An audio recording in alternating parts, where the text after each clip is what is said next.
Now, ladies and gentlemen, I have endorsed Steve Hilton for the Republican nomination for governor. I think he'd be a great governor, as a matter of fact. And we have our friend Steve Hilton with us. You know, Steve, I read a piece a week or so ago, actually, and it was in Yahoo News by a guy named Mike Burbernis, I guess, a Republican elected governor of California. It's not as far-fetched as it sounds, and he's talking about the Democrats changed this whole primary system to help Democrats, and there's so many Democrats running with big names that, in fact, one Republican or two Republicans may take the 1 or 2 spot on this sort of jungle primary. Can you explain that?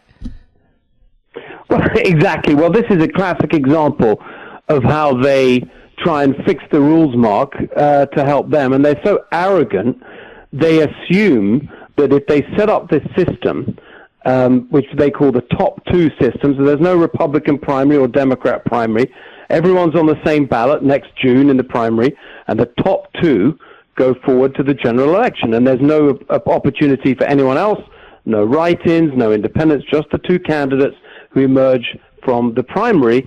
And their assumption is that they'll always end up with one Democrat and one Republican, and the Democrat will always win, because they think of themselves as just born to rule here, this arrogance of the one-party rule, and that's all they have to do. Just find one, and the machine gets behind one candidate, anointing them, as they did with Gavin Newsom.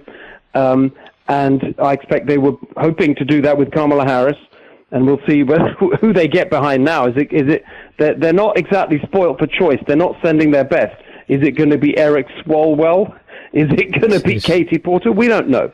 But the point is, there are because of this arrogant assumption that the Democrat will win, there is a bunch of them have thrown their hat in the ring.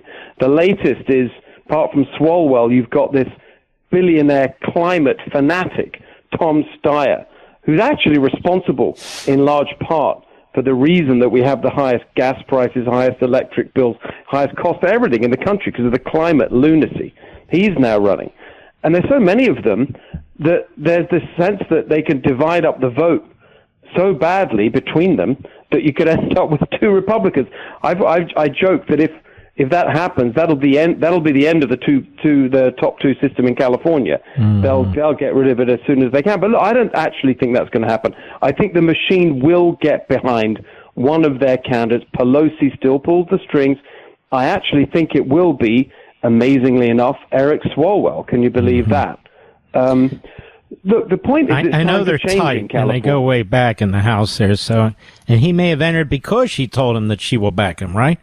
I think so. Apparently, she doesn't like Katie Porter, who until then was the leading Democrat. Exactly, and certainly not her staff. The thing that's interesting, Mark, is that so far, in most of the polls we've seen in the last few months, I'm actually leading. I'm leading all the Democrats and the other Republicans. Look, it's very early. I'm not taking I'm the opposite of complacent. We've got to work incredibly hard because they cheat and rig the system and all those things.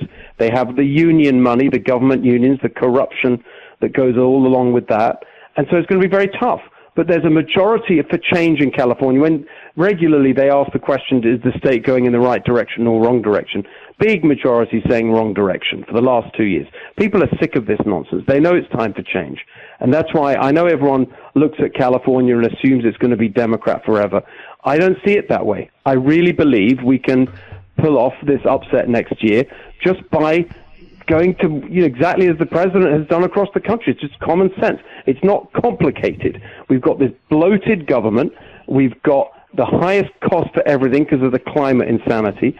I look at what's going on now in Minnesota and this scandal with Tim Walz, and I assume that it's 1,000 times worse in California because you've had the same kind of one-party rule, just more of it for longer, bigger, more bloat, more corruption.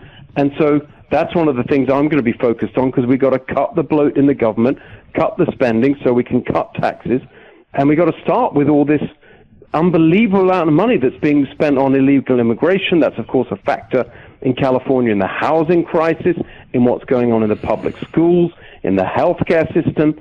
And we just got to, just like President Trump, we just got to get back to a common sense approach and put the needs of our citizens first. The gas tax in California, we were just going over this on the program, is almost 71 cents a gallon. So when you go out there and you look at those gasoline prices and you're blaming the oil companies, the fact of the matter is you have the highest gasoline tax, and it's not even close, in the entire country. Everything this guy Newsom has touched turns to crap, doesn't it? I mean, can't even get water into the fire hydrants. Exactly. I mean, I had a story just from LA the other day. Someone told me they walked past a fire hydrant in LA, and there was a naked homeless guy sprawled all over the fire hydrant. And you just think it's just like such a metaphor. They can't get water in the fire hydrants, but they can get naked homeless people on them. I mean, that's just it. That's Newsom's California. Look, on the gas prices, it's by far the highest in the country, unbelievably higher than Hawaii in the middle of the Pacific Ocean, even though we have abundant oil reserves right here in California. That's a big part of why it's so expensive. It's not just the tax. It's all the regulations. There's something called the low carbon fuel standard, where they're bringing in ethanol from Iowa to mix with our gas. The cap and trade system, the total boondoggle, which is basically a tax on anyone who uses energy or produces it. You've got the refinery regulations that make it incredibly expensive to refine crude oil into gasoline. But the most disgraceful thing of all is that even with our abundant oil reserves, we are now importing 80% nearly of the gas that we use in California. They're shipping it in halfway around the world. Our biggest supplier of oil right now in California is Iraq. They're shipping it in from Iraq, even though we have it under our feet. And so that's all got to be reversed. It's not just the tax. All of this climate lunacy has to be reversed. And that's what I'm promising to do. And I can do most of that as governor through the rate, just as the president has shown the way with strong executive action, putting in good common sense people into the agencies, being well prepared. That's the plan in California. So instead of what we have now, which is $5 gas, if you're lucky, heading up to $6 or $7 gas, that's the prediction, maybe even $8, we're going to have $3 gas. And I know I say that, and people across the country kind of listen to that or watch me on. So I remember I was on with Sean Hannity the other week, said $3 gas. I could see in his eyes, he's thinking, what's so good about that? That's just normal in other states. It's actually high for some states. But for us, that would be a massive, massive help to working class Californians. It's the people who are in their cars and trucks every day, 2, 3, 4, 5 hours, getting to and from it. It's not these climate fanatics sitting in their work-from-home mansions, tapping away at their MacBooks. They don't care about the gas price, but for regular working people, it's a killer. And that's why it's the first promise I made in my campaign for governor.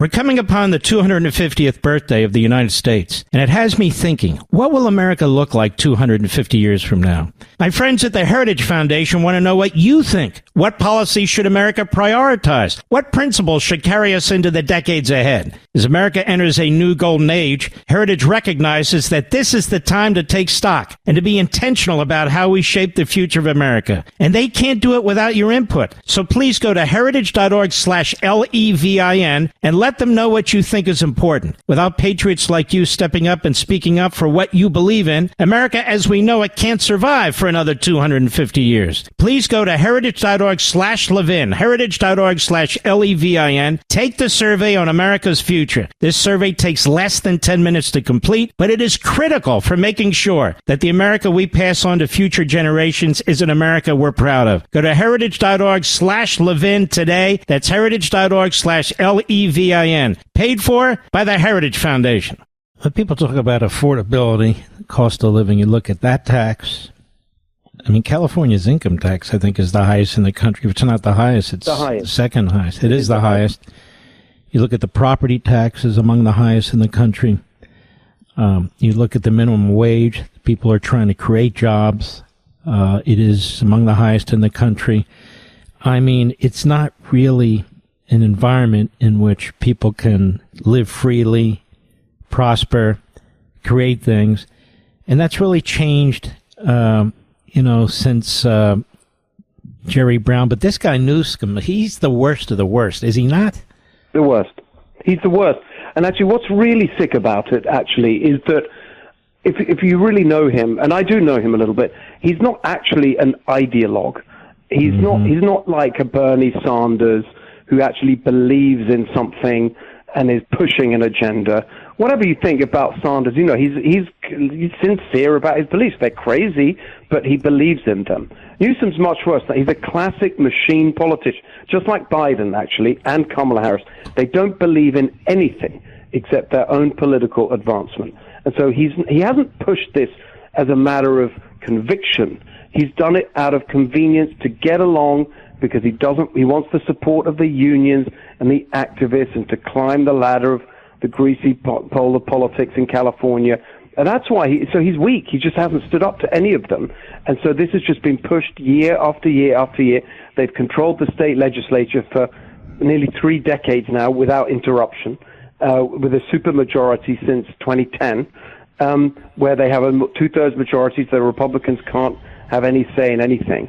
And he's just stood there and let this happen. To be fair, Jerry Brown did actually, every now and again, push back against it and criticize it. Newsom's done none of that. None of that. He's just gone along with all the madness. And as a result of that, we are now 50th out of 50 states on affordability, 50th out of 50 states on opportunity. It's just the highest unemployment rate, highest poverty rate. Actually, in a way, it's just such a perfect encapsulation. This is what happens when Democrats get everything they want. This is the result, a total disaster. And it's a lesson to everyone across the country. Wouldn't it be amazing you're elected governor, and Elise Stefanik's elected governor of New York? Oh, yes. And you both have real shots, don't you, I think? Yes, and she's we're very alike in our, we are uncompromising, and I think the real difference is than what we've seen before is that for too long in some of these blue states, I think the attitude of Republicans has been, well, it's so difficult here, and we just got to, water it down a bit and, be a kind of Democrat light. That's the way you win. And it's ridiculous, because it's just not true. The Democrat experiments in these blue states have been a disaster, and you've got to call it out and say, we've got to stop and go in a completely different direction and be clear and strong in our conservative point of view and present a real alternative. Just like Reagan said, the line about, bold colors, not pale pastels. That's exactly right in these blue states that have been mismanaged for so long. And that's what Elise is doing in New York, and that's what I'm doing here. And I think it's going to be a real shock to people next year, because they write these states off, but they're wrong to do that. I think both of us can make a difference. It'll be a fantastic outcome, not just for us, but for the whole country, because we defeat this, left-wing insanity at its core. I mean, so much of this nonsense has come out of California and New York over the years. Mm-hmm. If people want to help you, whether in California or around the country, where do they go? Mark, thank you so much. SteveHiltonforGovernor.com, F-O-R, SteveHiltonforGovernor.com. We got a big battle. The machine is very strong, the union machine, so any help at all is gratefully received. We're building a grassroots volunteer army. That's how we're going to get this done. So you can sign up there, SteveHiltonforGovernor.com. All right, brother. Good luck to you. We're going to have you back many times. You're really great. Take care of yourself. Thank you, Mark. We appreciate it. See you soon. Thanks. All right. You be well.